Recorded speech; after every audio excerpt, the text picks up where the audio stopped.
we can move forward. So chapter 26, this is the last chapter for the course. Chapter 26 goes over reproductive system. So we've covered nearly every chapter in the book. Again, exceptions were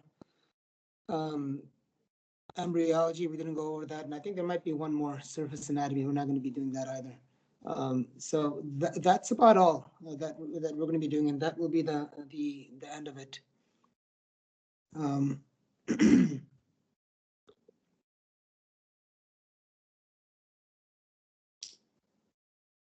All right, so when it comes to the anatomy of the reproductive system, what are the things that are involved in it? Well, what's the primary aim of the reproductive system?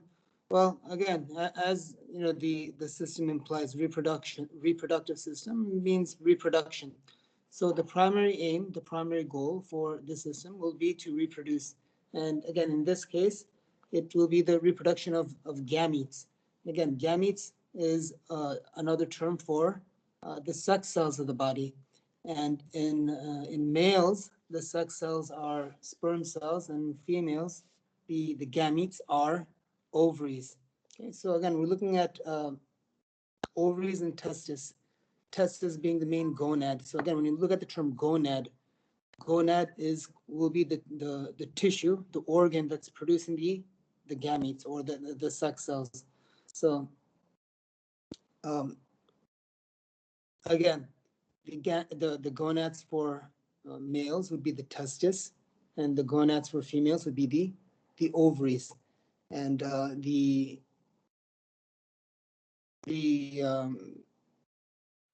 gonads for males would be testis, and the gonads for females would be ovaries, and the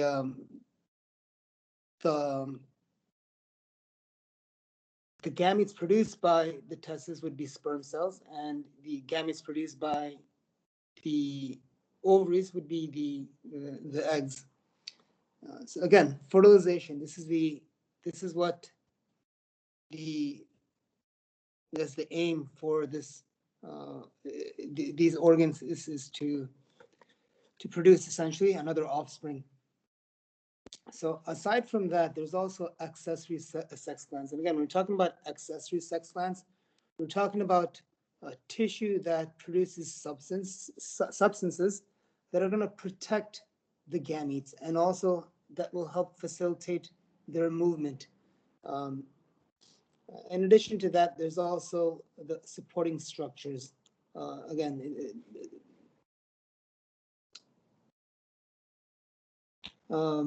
Again, these supporting structures, again, so when we're looking at penis and vagina, essentially they not only assist with the delivery of the gametes, but in females, they also assist in the growth of the embryo and the fetus during or after fertilization is taking place, during pregnancy. The field in medicine that specializes in female reproductive issues would be gynecology.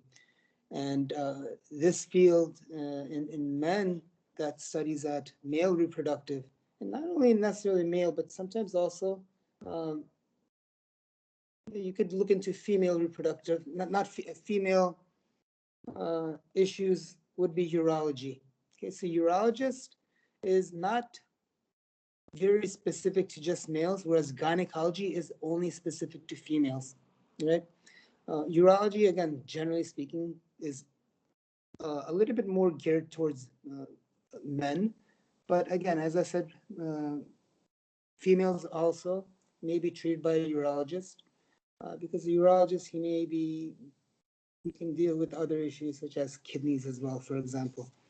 Now, a nephrologist would be one that specifically specializes in dealing with kidney issues.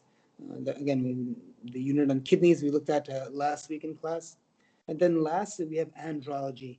Andro means male. Andro means male. So andrology is the study of male, the male reproductive system, the tissues, the gametes. Andrology, an andrologist. All right. So moving along with andrology, we go on to the scrotum. So the scrotum, this is the sac, the tissue that's holding the testes within itself. So again, internally, the scrotum, and there's a septum, a scrotal septum, that divides the scrotum into two different areas or into two sacs. So the septum is made up of, again, it's subcutaneous layer, and there's also a muscular layer. So the muscle tissue is called, that's the dartos muscle, okay, D-A-R-T-O-S, dartos muscle. And dartos muscle is made up of bundles of smooth muscle fibers. The dartos muscle is also found in the subcutaneous layer of the scrotum. So again, internally, I'm sorry, so externally, the scrotum is divided by into right and left lateral portions by the raphe, okay, R-A-P-H-E, raphe. Raphe divides it externally, and internally, the scrotal septum will divide the scrotum into two layers as well. Again, lateral, or not lateral, but two layers. So,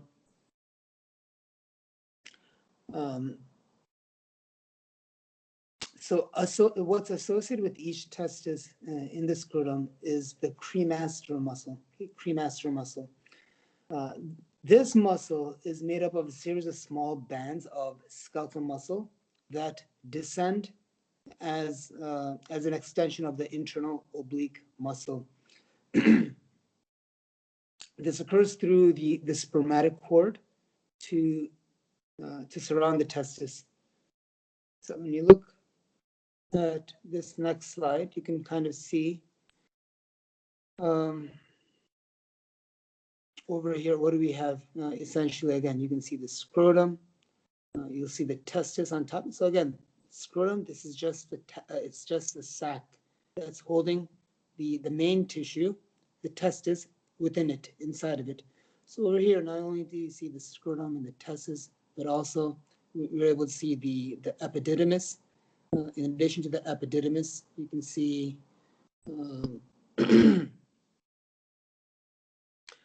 well, you can see some of the well, you can't really see that, but all right. So you see the other tissue that's surrounding the penis.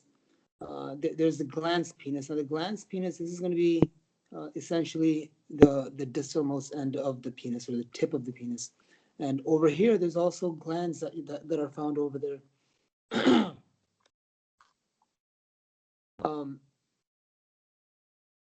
The passageway, the urethra, right, for in the males, not only serves for the elimination of urine, but also for the ejection of semen as well.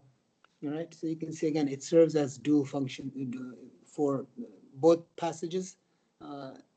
It uses a single opening. Again, that's that urethra. The urethra, again, it's surrounded by the corpus spongiosum. And again, this is tissue that you find on, that's, again, surrounded 360 degrees, surrounding the urethra. Okay. Now, moving along, the testes, they need to be about 2 to 3 degrees less than the body temperature. The main reason for that is, again, the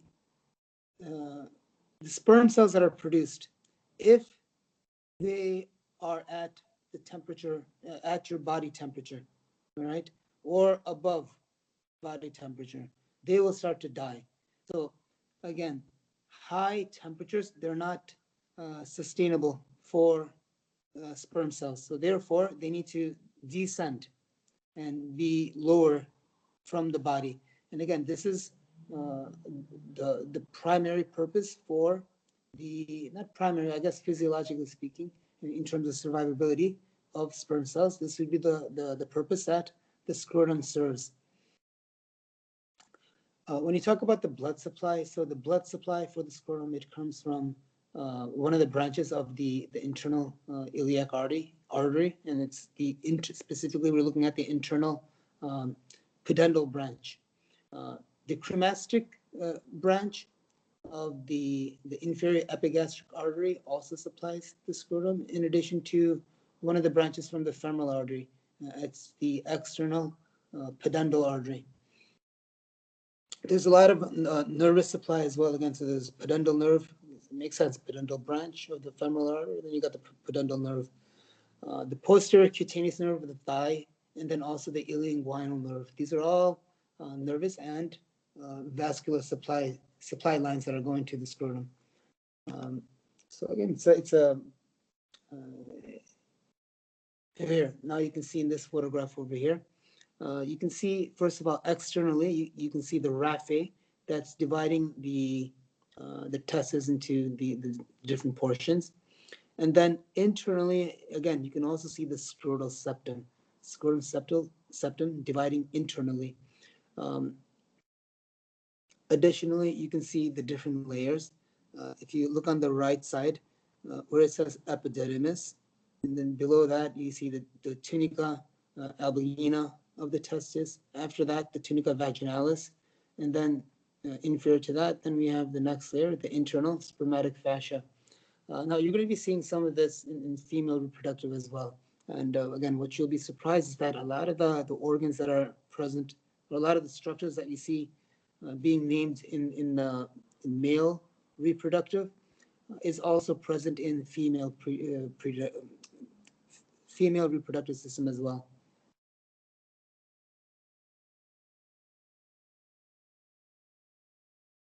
All right, so when you look at the testis, again, testis is singular, testicles would be plural, okay? So these are, they're a pair of glands, okay? They're oval shaped, and again, as we said earlier, they're found in the scrotum.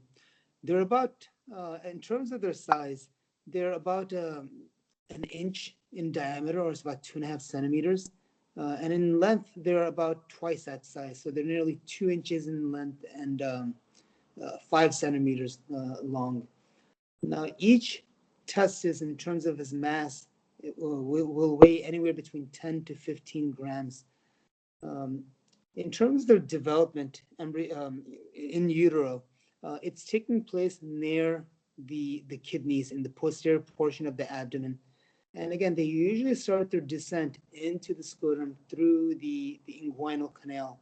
The inguinal canal, these are passageways in the lower anterior abdominal wall. And it takes place during the lateral half. It takes place around the 7th month of fetal development. That's when they'll start to descend. Partially, the testes end up being covered by a serous membrane that's called the tunica vaginalis, which we saw in the previous slide. And the tunica vaginalis is derived from the peritoneum. And again, it's going to end up forming forms a descent of the testis. Now, injury to the testis or inflammation of the epididymis, it ends up causing fluid to start to build up. And when that happens, that's called a hydrocele. Okay, hydrocele, build up of fluid. Or again, inflammation that's taking place. Now, internal to the visceral layer of the tunica vaginalis, the testis is surrounded by a white fibrous capsule that's made up of dense, irregular connective tissue. All right, and this is called the tunica albugina. Okay, tunica albugina, or some you can also pronounce it as tunica albugina. Okay, tunica albugina. It doesn't make a difference how you say it. You say albugina or albugina. The correct term would, I think, the G is actually a J sound. So albugina, tunica albugina. So yeah, the tunica albugina, it's gonna, or albugina, it extends inwards and it ends up forming the septa. And again, the septa divides the testis into a series of internal compartments that are called the lobules. Okay, so the internal compartments, they're produced by the tunica albugina or tunica albugina. And how many lobules does it produce? So there's about 200 to 300 lobules that it ends up producing. Um, so these 200 to 300 lobules, they contain anywhere from 1 to 3 very tightly coiled tubules, which are called the seminiferous tubules. Again, seminiferous tubules. Semin, this comes from the word semen, S-E-M-I-N, and that essentially means seed, okay? And then when you look at fer, F-E-R, that means to carry, so seed-carrying coils or seed-carrying tubes. And this is where sperm are actually produced, okay? So sperm cells are produced within the seminiferous tubules by the process of spermatogenesis, okay? So the process by which these seminiferous tubules of the testis, which are located within the lobules, which are produced by the tunica albuginea, are called, that process is called spermatogenesis, okay? So spermatogenesis, what is it? It's producing sperm cells. It's very simplistically, that's all that's taking place. Now, all right, what do we see over here? In this photograph here, essentially what we have is you can see first of all, this is a testis, right? This is a sagittal view of the testis, and you can see the epididymis that's all the way on top. Not sure if it's, yeah, you can see the body of the epididymis also, the head of the epididymis. As you come down, then you can start to see the compartments. Okay, you can see the tunica albuginea, and you can see the lobule that the tunica the lobules produced by the tunica albuginea, and then within the lobules you can see the seminiferous tubules. Again, in most of these drawings, there's about 2 of these seminiferous tubules per lobule, and again, some of them, sometimes you might see 3. So again, they range. And as they produce their contents, they end up being absorbed, end up going to the rete testis, and then from the rete testis, essentially they'll end up being pushed to the efferent duct, and from the efferent duct they'll end up going to the epididymis. From the epididymis, they'll travel up through the vas deferens, eventually traveling up through the spermatic cord until, well, when they're ejaculated. Now, a vasectomy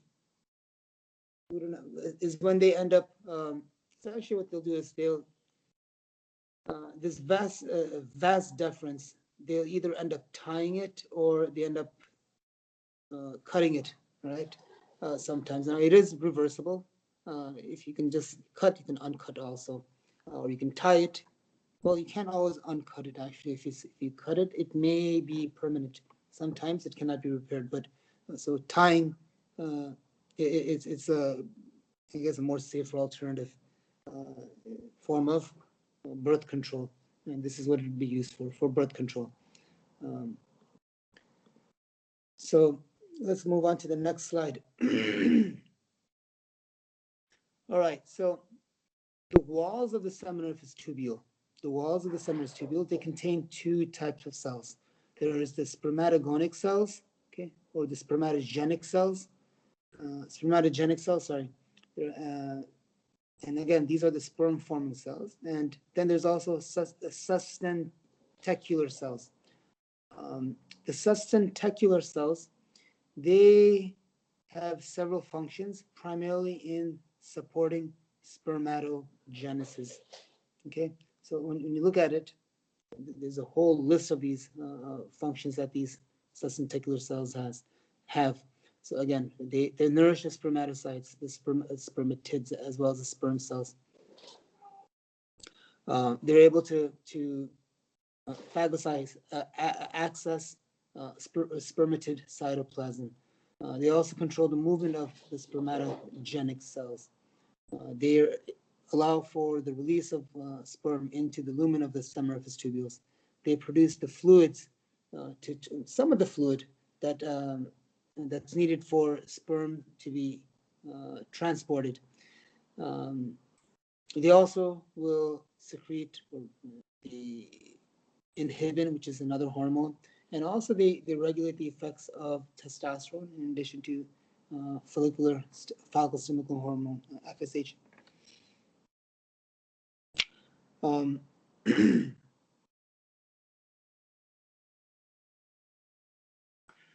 So starting at puberty, sperm production, it starts at the periphery of the seminiferous tubules in stem cells. And these stem cells are called spermatogonia.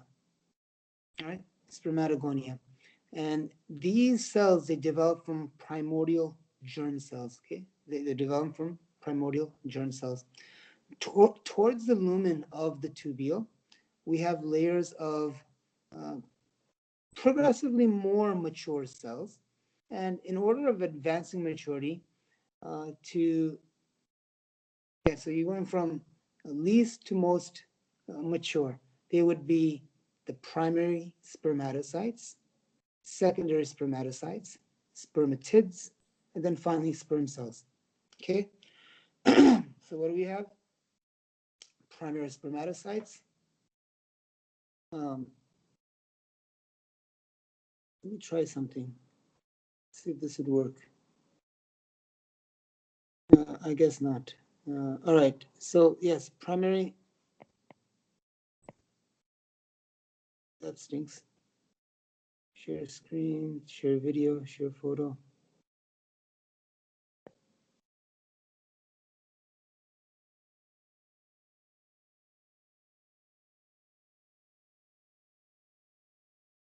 All right. Well, that's not working, unfortunately. No, that won't work either. Okay. So anyways, all right. So yeah, primary spermatocytes, secondary spermatocytes, spermatids, and sperm cells. Hopefully you guys are taking notes because you're going to be on the test. Well, everything, not just that, but other stuff will also fair game. Embedded among the spermatocytes, we have the spermatogenic. Embedded among the spermatogenic cells in the tubules, we have larger Sustan Tecular cells that extend from the basement membrane to the lumen of the tubules. Now, internal to the basement membrane and spermatogonia, there's tight junctions that end up joining these neighboring sustanticular cells to one another. Now, these junctions, okay, these tight junctions, they end up forming an obstruction, which is called that might sound a little bit familiar, but remember we looked at the blood-brain barrier? Now there is a blood-testis barrier, all right? So again, the tight junctions that are joining these sustanticular cells, they end up forming this blood-testis barrier, okay? Substances that must pass through the sustanticular cells end up being filtered by this barrier, okay, before they're able to reach these developing sperm cells. So again, it's there as a protective measure. And again, it also prevents immune responses against these spermatogenic cells. So again, that could happen because again, they would be recognized as foreign cells by our immune system. So the blood-testis barrier, it doesn't, the blood-testis barrier, it does not include spermatogonia. Now, the sustanticular cells, they also support, well, what else? Yeah, well, we talked about the support structures for these. Now, in the spaces between the seminiferous tubules, we find clusters of another type of cell called interstitial cell.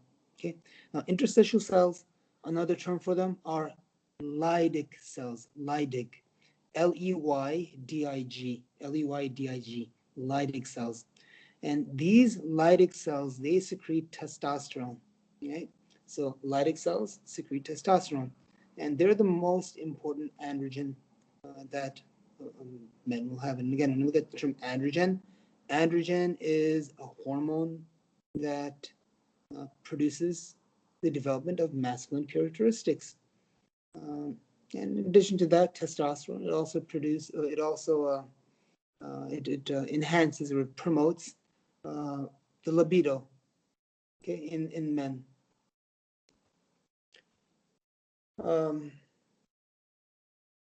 So again, there we go. We talked about the Leydig cells, and we talked about androgen, we talked about libido. So remember, where do you find this? What's another term for these Leydig cells? Interstitial cells. And where do you find them? We find them in the spaces between the seminiferous tubules. What do they produce? They produce androgen. Which androgen do they specifically produce? Testosterone. Right? And what does testosterone do? Well, testosterone produces or enhances the sexual characteristics in males. In addition to that, it promotes libido. So over here, you can see in this picture, again, when you're going from most advanced to least advanced. So again, most advanced, what do you have? The sperm cells or the spermatozoon. One stage before that, there are spermatids.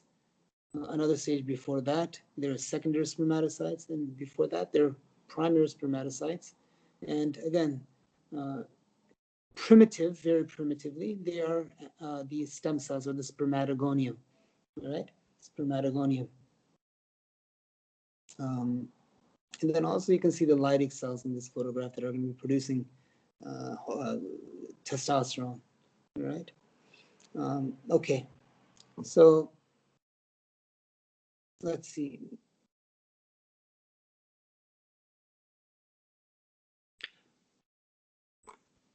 Spermatogenesis produces about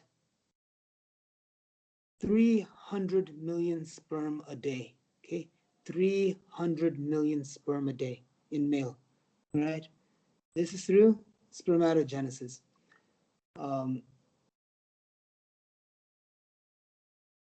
The main job for the sperm cell, again, is to fertilize an egg, right? Its job, it wants to reach and penetrate a secondary oocyte for fertilization to take place. That's the main purpose for a sperm cell. And every day, 300 million are being produced. And this, so another interesting fact is that even for many hours after death in males, these cells end up being produced. Okay, so even after death, these cells are produced. So, sometimes, it's happened. It has happened that, again, a married couple, I don't know, no, maybe it happens in non-married people also, but in a married couple, sometimes when a husband were to die suddenly, perhaps in a car accident, or again, sometimes if they would die due to illness, I don't know, maybe COVID or perhaps cancer or another type of internal disease. After death, the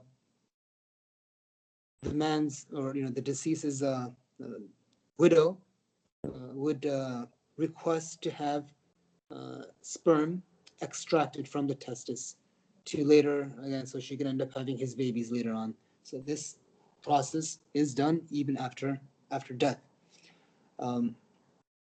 So the major parts of this, all right, so now let's look at the anatomy of sperm. So the major parts of the sperm, they include head as well as the tail. The flattened pointed head of the sperm, it measures about 4 to 5 micrometers. It's about 4 to 5 micrometers long. And this is where the nucleus will be contained. Now, this nucleus, it has a highly condensed haploid chromosome. Okay, that's why it's 23 haploid. Because remember, all of us have how many chromosomes in our body? 46 or 23 pairs. But in the sperm cell and in the egg, there's only half of that number. It's a haploid cell. So half the chromosomes are there, half the genetic information. because the other half needs to come from mom. This is how offsprings are reproduced. So covering the anterior 2/3 of the nucleus, we have the acrosome.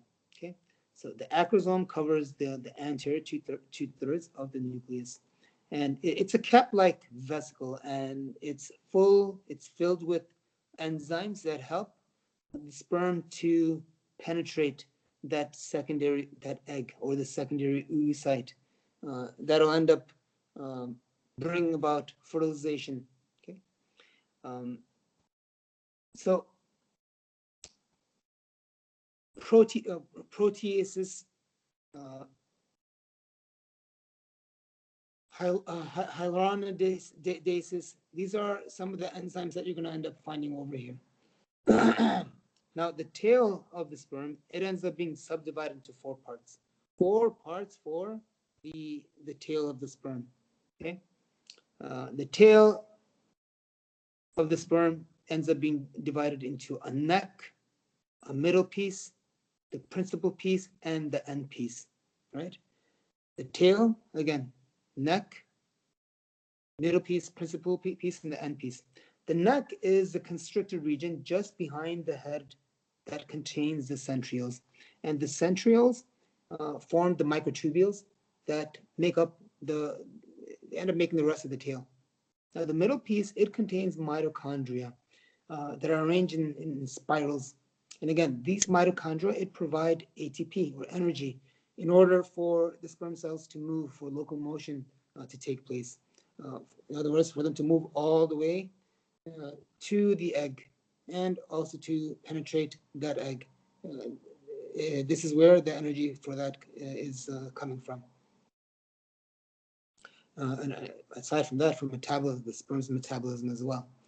Now, the principal piece, this is the longest piece of the part of the tail, and the end piece is the principal piece is the longest part of the tail. The end piece is the last part or the terminal part of the tail. It's a tape. Another you can look at it as being the tapering portion of that tail. Now, after sperm cells are ejaculated, they won't survive more than 48 hours within the female reproductive tract. So that's their cycle, about 48 hours, and then they end up ceasing to exist. They'll end up dying afterwards. So over here again, you can see the head and the tail. Right, so 2 main parts, head and tail. And then you can see again the entire head. Okay, it's covered by that acrosome. Within that acrosome, there's so many different types of many different type of enzymes. And again, we mentioned a couple of different types of these the enzymes, proteases and hyaluronadases being amongst them. And again, their job would be for they end up allowing for that egg to crack. They end up allowing the sperm cell to crack through that egg. Okay, that's secondary oocyte. So again, it gives it the power it needs to penetrate and fertilize the egg. So again, that's all in the head. And again, the other thing, the payload is the nucleus.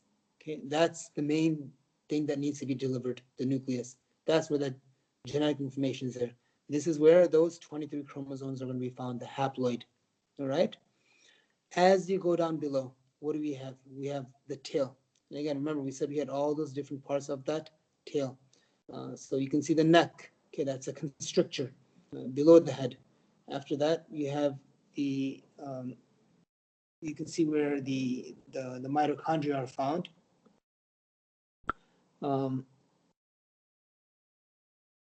Being the middle piece, okay, we have the mitochondria, okay, found in that middle piece. And again, you can see it's a series of mitochondria. Again, they're all stacked one on top of the other, very systemic. So think of it like, again, 20 different, 30 different mitochondria that are present. And they're just, this is the powerhouse, the factories, guys, that's producing all that energy that's needed for the cell. So you can imagine how energy intense this cell is. It needs a lot of energy. to be able to travel all the way to the egg, to be able to swim past it. A lot of energy is required. Again, the vast majority, they end up dying. They don't make it. Probably good for a lot of people, but all right. So moving along, then after that we have the principal piece. Okay, you can see the principal piece. After that, we have the tapered piece. That's the end piece. Okay, so here we go. We have the different parts of that. All right. What's next? So the pressure that's the ducts, all right. So the pressure that's generated by the fluids that are secreted by these subtenticular cells, that ends up pushing the sperm along with the fluids through the lumen of the seminiferous tubules, and then into a series of many short ducts that are called the straight tubules. Okay, straight tubules. These straight tubules, they lead toward a network of ducts in the testis, which are called the ratae testis. Ratae testis. From the ratae testis, the sperms, they move into another series of coiled ducts, which are called the efferent ducts. Okay. So they move into the series of these coiled efferent ducts in the epididymis that end up emptying into a single tube called the Ductus Epididymis. Okay, all right. So the efferent ducts, they all end up supplying or connecting to the Ductus Epididymis. Okay, one Ductus Epididymis. So again, this epididymis, it's a comma shaped. If you look at what it looks like, comma shaped. It's about 4 centimeters long. Okay, so it's about 1.5 inches, and we find it positioned at the posterior border of each testis. Now, each epididymis is going to be made up of a tightly coiled ductus epididymis. Right? So each epididymis is made up mostly of this tightly coiled ductus epididymis. The efferent ducts from the testis, again, they join the ductus epididymis at the larger superior portion of the epididymis. That's called the head of the epididymis. The body of the epididymis it's a narrow mid portion of the epididymis, and the tail is a smaller inferior portion. At the distal end, the tail of the epididymis, it continues as the Ductus Deferens, and the Ductus Epididymis. If you were to measure it out, okay, try to wrap your head around this. If you were to measure your head, if you were to measure the epididymis, it would be 6 meters in length. If you were to stretch it out, okay, the Ductus Epididymis, it would be 6 meters. That's about 20 feet. Okay, so that's very long. And again, it's positioned in well, if you think about that, then you go and you start thinking about DNA as well, which you guys will learn about next semester. It's even more tightly condensed. So the ductus epididymis, it's lined with pseudostratified columnar epithelium, and again, it gets wrapped around or encircled by smooth muscle. It's a layer of smooth muscle. The free surface of the columnar cells, they contain sterocilia. Okay, sterocilia. And again, the sterocilia, these are long branching microvilli that end up increasing the surface area for reabsorption of degenerated sperm cells. So again, what is this telling you? Sperm cells, they die as well if they're not released, and when they do die, they end up being reabsorbed. So again, yes, 300 million cells are being produced a day. That's a lot. Males, they're not ejaculating constantly throughout the day, fortunately. So what ends up happening? Well, those cells, they end up being reabsorbed. All right. So again, and the other part is this: yeah, they're being produced, but they're not mature, right? They have to go through their growth. So functionally, the epididymis is the site for sperm maturation to take place, and this would be the place where they end up building up their ability for motility, and again, in order for fertilization to take place. And it takes about 14 days for that to take place. 14 days after they're produced, and if they mature, then they're ready to go and fertilize an egg. So it's not a very rapid process. And again, cells that are damaged, that are not good, that are not able to reproduce, they will end up being reabsorbed as well. They will not survive that 14 period.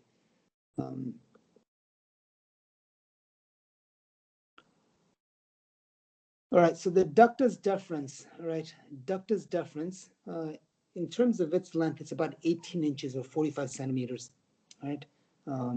Again, it ascends along the posterior border of the epididymis through the spermatic cord to the point in the lower abdominal wall, where it then ends up passing through the inguinal canal. From there, again, at the inguinal canal, obviously, it's going to end up entering into the pelvic cavity. It's going to loop over the ureter, and then pass over the side and down the posterior surface of the bladder, of your urinary bladder. There's a dilated portion of the ductus deferens that's known as the ampulla. Okay, the ampulla, that's the dilated portion of the ductus deferens. The mucosa of the ductus deferens is made up of pseudostratified columnar epithelium as well as the lamina propria. Again, it's just areolar connective tissue. The muscle part, the muscularis, is made up of 3 layers. There's the inner and outer layer, which are longitudinal, and then between these 2 longitudinal layers, you have the circular mid layer. Okay. Now, functionally, the ductus deferens, it is going to be conveying sperm during sexual arousal from the epididymis towards the urethra by the peristaltic contractions of the muscles, okay, of these layers. And similar to the epididymis, the ductus deferens, it also is able to store sperm for many months, several months. The stored sperm that aren't ejaculated, by the time they end up being mature, they end up being reabsorbed. Okay? Or again, that are damaged, they end up being reabsorbed.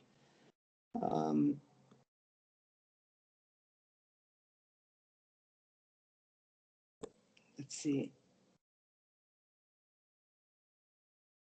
Again, here you can see histology of the vas deferens. All right, we come to the ejaculatory duct. All right, so the ejaculatory duct, it's about 2 centimeters, or about an inch in length.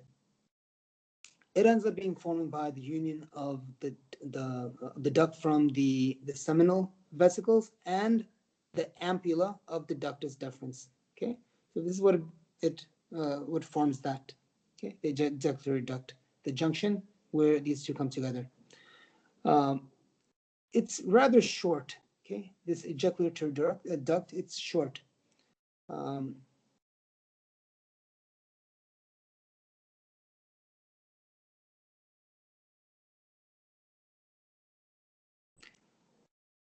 So you're going to find it superior to the base. It's a superior portion. You'll find it of the prostate gland, and it passes inferior and anterior to through the prostate. Okay. It's going to end up terminating in the prostatic urethra. Okay, ejaculatory duct, it terminates in the prostatic urethra. And from here, again, this is where sperm is ejected. The seminal seminal vesicles, they start to introduce their secretions before semen ends up being released from the urethra to the exterior. Okay, and again, that happens through the external urethral orifice, okay, the opening. And again, as I said before, the external urethral, the urethra, it not only transports semen, and semen is sperm cells as well as all the different fluids, the fluids that are produced by these accessory sex glands, along with sperm, is what's referred to as semen. Okay, so semen will pass through both. Semen will pass through the urethra, as well as urine also passes through the urethra. Okay, so what that can tell you is that the environment will be acidic.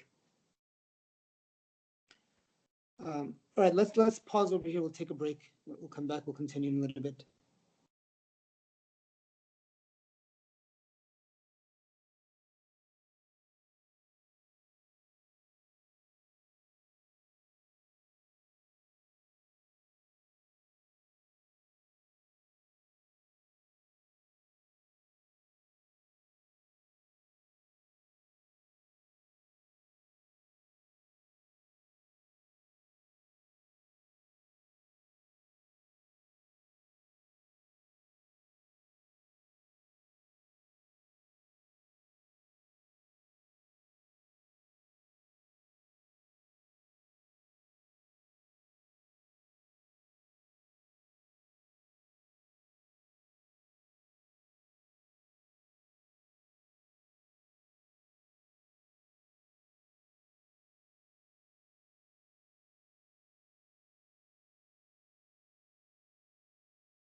Hey guys, let's continue in about 20 minutes. Okay, so we'll come back at what time? About 10 o'clock.